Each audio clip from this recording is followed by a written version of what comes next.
Assalamu alaikum wa rahmatullahi ta'ala wa barakatuhu. We are continuing our discussion on the parameters and causes of the decline of the Western civilization, and we are getting the inspiration from Surah Ar Rum, and this is the fourth session, and for the sake of continuity I would really advise you to follow the discussion so far in the previous three sessions. But basically we have seen that how Allah subhanahu wa ta'ala is talking about in our times the Western societies that they know but they do not know.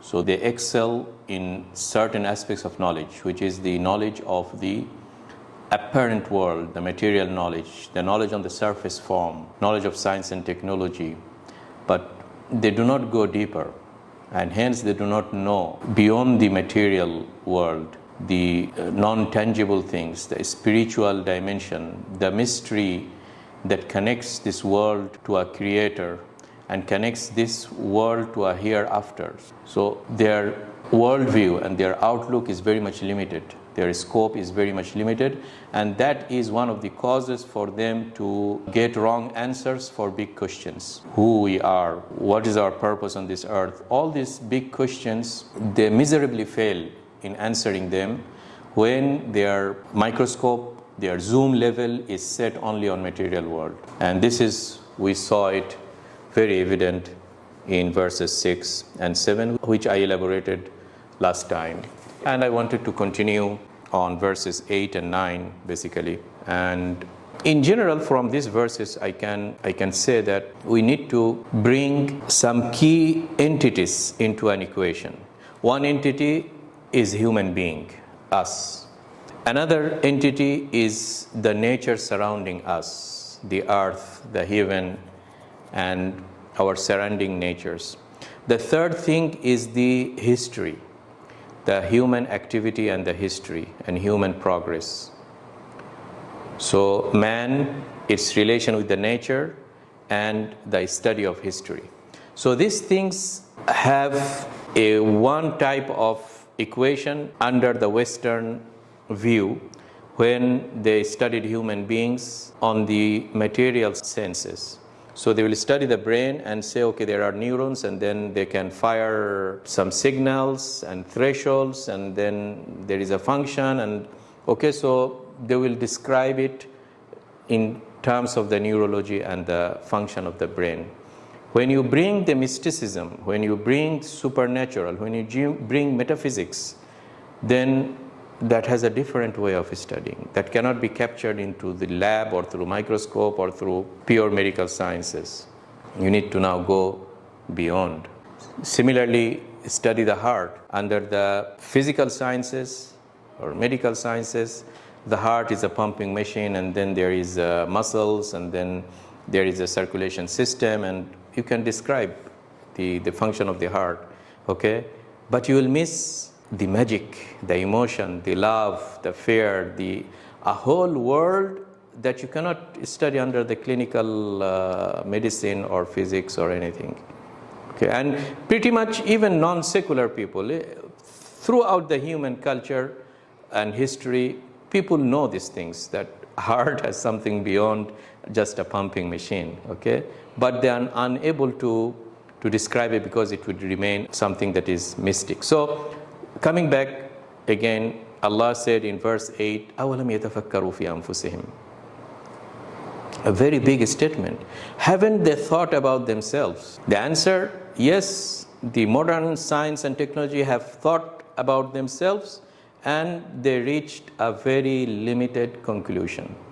Very limited conclusion. If there is a syllabus of mathematics that starts from grade 1 and ends in PhD level math, let's say, they are in grade 2, let us say, human being, when it comes to what is human being. أَوَلَمْ يَتَفَكَّرُوا فِي أَنفُسِهِمْ?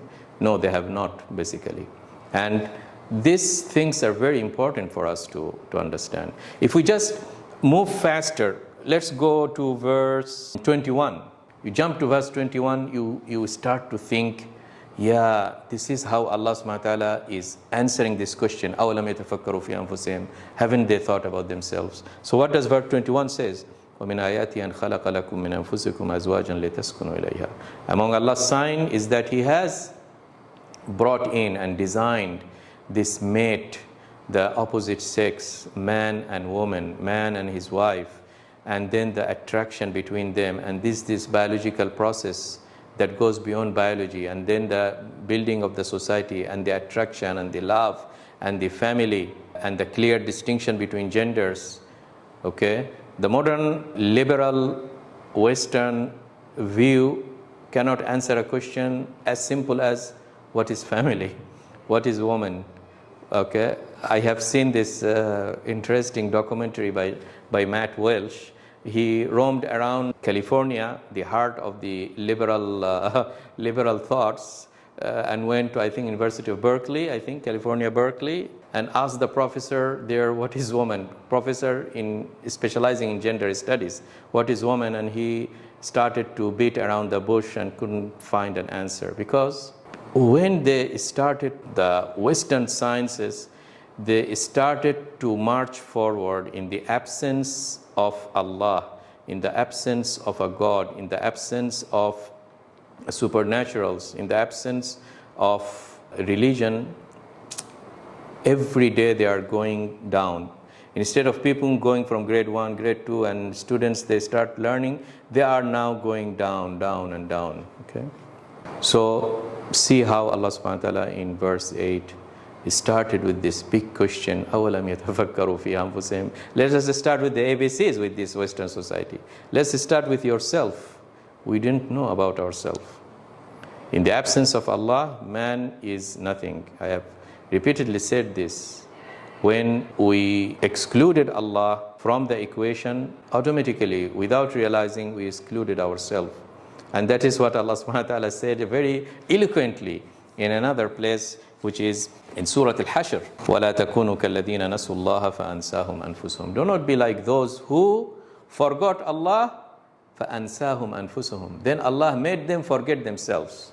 And this is in a nutshell the definition of humanities under the Western culture and worldview. The humanities intended to understand the deep natures of human being in the absence of God. And the result is فَأَنْسَاهُمْ أَنفُسَهُمْ. Allah made them forget who they are. A simple question like what is woman, they don't know. What is family, they don't know. They cannot define it. Because every day the liberal thoughts is taking us into nihilism, into absurdity, into confusion, from a solid state into liquid. And the next step is from liquid to gas. And the next step is nihilism.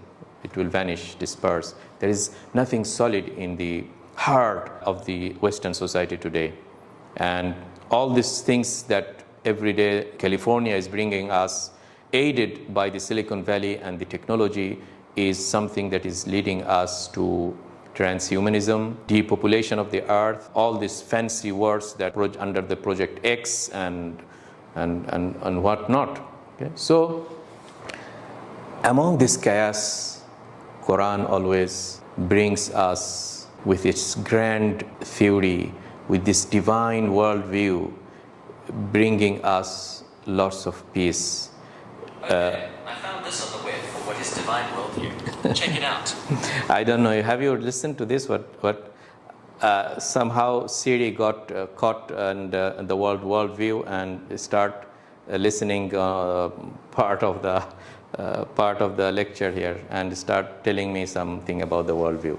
So this is Siri from California. I don't know whether it has been relayed or not. So anyway, what is happening now as a fate of the human being? If some of those rational people, they do not circle around the Quran and the worldview of Islam, humankind will gonna face a very ill fate.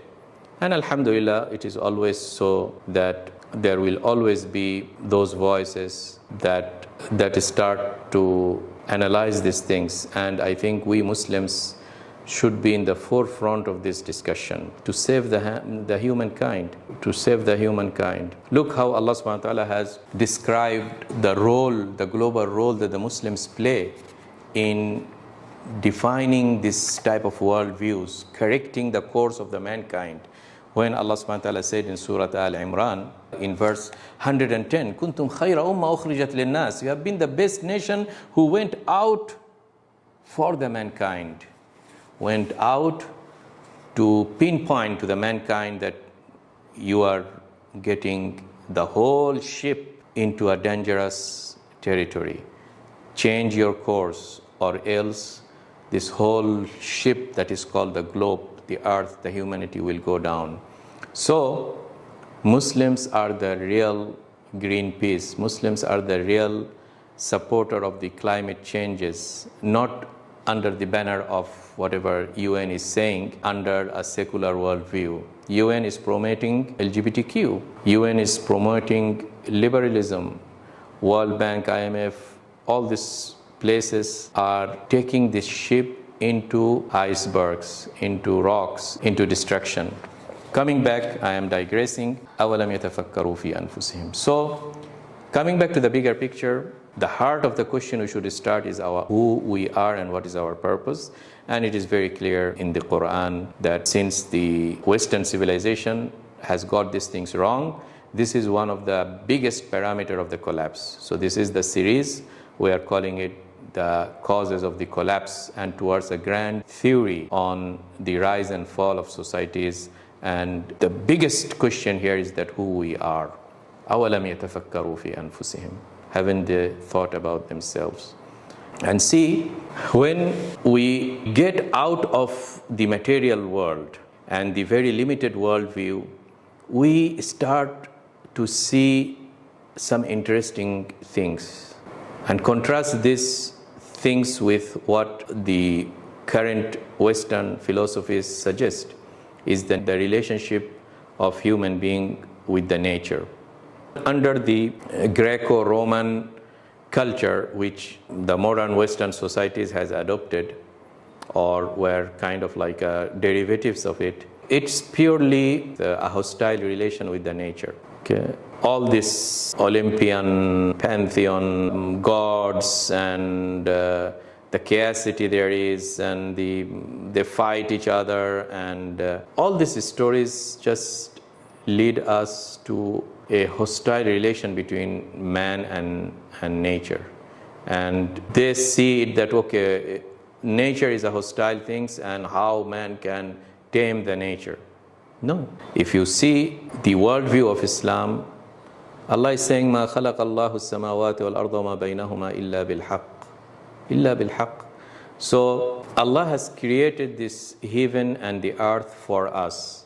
See this big statement. Let me repeat. Allah is created whatever we see in the nature for us. So it's a relationship, not hostile, but a gift, a blessing, a favor, a bounty of Allah to us. This nature is a bounty of Allah to us, not the hostile nature is that the Western society promote. And if you want some proof, let us just read verse 12 and 13 of Surah Al-Jathiyah, for example. Allahu alladhi sakhara lakum al-bahr. Allah is the one who has made this bahr, this sea, easy for you. Most of the world trade is done on the sea. Isn't it this a favor? Who taught mankind the art of creating ship? It started with Nuh alayhi salam and his ark. Okay, and now see sakhara lakum al-bahr. Not only that, go deep is the fish and its role in our health. Okay, and even go deeper, you'll find this whole role of the oceans, and in terms even of mining and other resources. Okay, and then the ayah ended لَعَلَّكُمْ تَشْكُرُونَ, so that you thank Allah subhanahu wa ta'ala. Do the Western society today thank Allah subhanahu wa ta'ala? They don't recognize Allah, let alone thanking Him. Okay, Nietzsche has declared God has dead, and after him this whole modernism and liberal views started, let alone thanking Allah subhanahu wa ta'ala. So see the contrast between Islamic worldview and the liberal, atheistic, secular, Western worldview. And verse 13, وَسَخَّرَ لَكُم مَا فِي السَّمَاوَاتِ وَمَا فِي الْأَرْضِ. Not only the sea, Allah started with the sea and oceans, but then Allah concluded in the next verse, everything, مَا فِي السَّمَاوَاتِ. Not only on the earth, even in the heavens. So that includes the clouds, that includes the planetary body, but under the Western worldview, Mr. Darwin has told us we are nothing. We are so much insignificant. Look at the contrast when you say this whole universe is for you as a gift, versus you say you are nothing, you are just amoeba, and then this and that, and fish, and this and that, and ape, and then like any human being. You are a hopeless creature on this earth. So then, if we are hopeless, then what is our value? And hence the absurdity. And that's why when the world saw under godless world, it led to nihilism. I think Camus, French philosopher, when he saw these implications of Darwinism and death of God, he just asked the questions is that, okay, why don't we commit suicide? The only philosophical question that merits to study under this worldview, Western worldview, is the philosophy of suicide. Why not suicide? Okay, so this is really depressing, anti-human concept. And the next version that the world is seeing after the transgenderism is the next thing is transhumanism. Okay, so Surah Ar Rum is a surah that Allah has chosen its name to be called Rome, which is Romance, which is Greco-Roman, which is the Western society. And we just in the first 8 verses, let alone the surah ends with 60 verses. So we are just in the 8th verse and see how much Allah subhanahu wa ta'ala bombarding us with hints, guidelines, and solutions, and spotlighting that these are the problems of the Western society. Wake up, O humankind, O Muslims who assume the leadership to be the captain of this ship. Take the control from those Western societies and start to change the course of the ship towards safe zones. خَلَقَ اللَّهُ السَّمَاوَاتِ وَالْأَرْضَ وَمَا بَيْنَهُمَا إِلَّا بِالْحَقِّ. There is a truth behind this creation of the earth and heaven. It's not absurdity. It's not by chance this whole thing, bunch of monkeys on a typewriter for millions of years, and then we got Shakespeare's sonnet or whatever. Not the case as they try to portray. No, بالحق. There is a haqq behind it. There is a truth. There is an objective behind our creation, which Allah subhanahu wa ta'ala very clearly mentioned in the end of Surah Al-Mu'minun, when Allah subhanahu wa ta'ala said, أَفَحَسِبْتُمْ أَنَّمَا خَلَقْنَاكُمْ عَبَثًا وَأَنَّكُمْ إِلَيْنَا لَا تُرْجَعُونَ. Have you thought that we have created you abathan, without any purpose, ape and then human being and amoeba, and just lead a hedonistic life without any purpose? No. It cannot be. فَتَعَالَى اللَّهُ الْمَلِكُ الْحَقِّ. It doesn't befit Allah subhanahu wa ta'ala that He creates these things without a purpose. So there is a purpose. There is a haqq. Allah has created this thing. So let us revise our relationship with the nature. So I started my lecture today with these key elements: human being, who we are, our purpose, our position, our role. We are the king. Allah is elevating our role to be the king of this universe, because the whole thing was created for us. We are in the center of this universe, and we refuse this gift of Allah subhanahu wa ta'ala, and we degrade ourselves to be amoeba and all these things. And another group, they said that we are king, but they killed Allah subhanahu wa ta'ala and tried to assume his role. And that is the Superman concept of Friedrich Nietzsche, right? Oberman. Okay. So see, whenever we try to study ourselves in the absence of Allah, we reach into this extreme. These are the extremism. These are extremism. At one extreme you say we are amoeba, insignificant, hopeless situation. Another extreme you go to Superman and I will do everything. Okay, I am the Superman. And that's what Allah subhanahu wa ta'ala has said in Surah Qaf. بَلْ كَذَّبُوا بِالْحَقِّ لَمَّا جَاءَهُمْ فَهُمْ فِي أَمْرٍ مَرِيجٍ. Whenever human being, they try to explain these things in the absence of God, they will reach into extremism. Amr marij is muttarib. Marij means muttarib. Muttarib means it's like you are riding a wave, a very rough sea, and you are a small boat on the rough sea, you are going up and down, two extremes. Amr marij.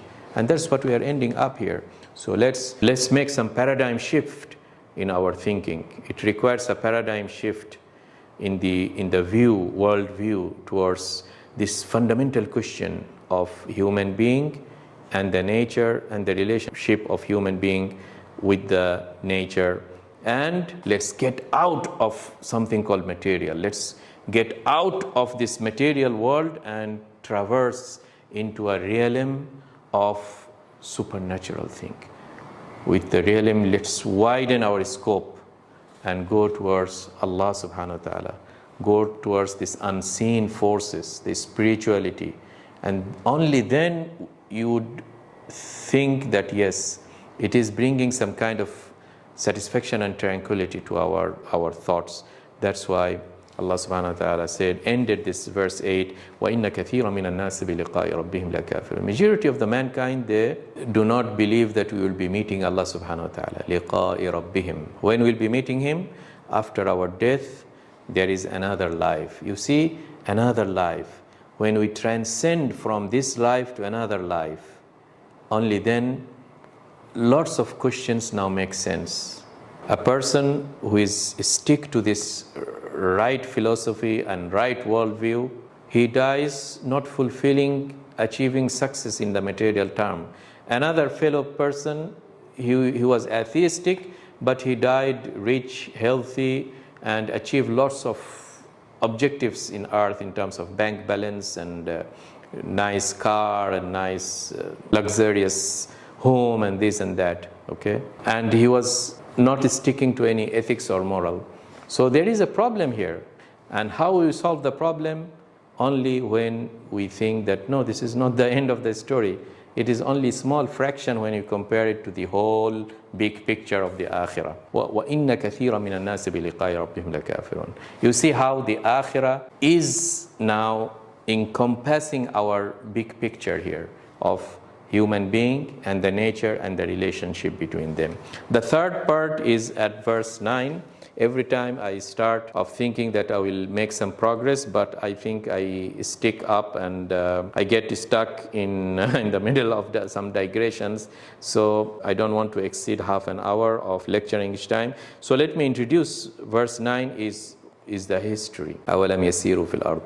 Haven't they walked on earth, walked on the geography and traversed various locations and cultures, but also walked on history. So walking both on geography and on history, the time and space, both on time and space.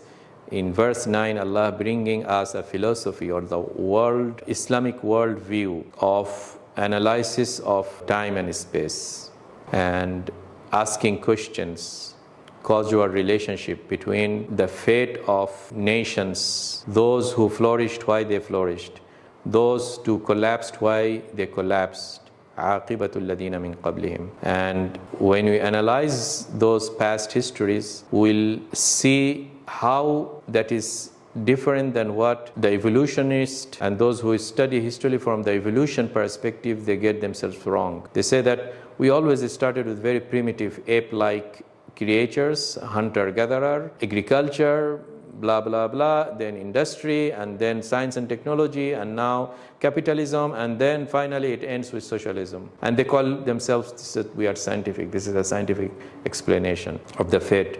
Linear, totally wrong. And this is what comes stages of society. Just go and study those things, right? So, no, كَانُوا أَشَدَّ مِنْهُمْ قُوَّةً وَأَثَارُوا الْأَرْضِ. Allah is saying that when you study analyzing the past history, some of them, they reach even more advanced than you in terms of science and technology. So they have reached more status, more money, more affluence in this world, but also they were down. So don't think you, Western society of 21st century, that I reached a place where nobody has reached. No, the past civilizations also had excelled in so many things that you don't have clue. Okay. Look at the pyramids and the medical sciences and whatever sciences they had at their time. Okay, look maybe some of the magic sciences that Pharaoh also had. Okay, look at, so study the past nations and see that how they achieved some of the material achievements more than you. But you need to see what happened to them in terms of their relationship with their prophets. So when you study history, study the Prophet, the message that came from Allah. I think that it is completely absent in the Western way of studying the history, which I'm going to cover next time. Assalamu alaikum wa rahmatullahi wa barakatuh.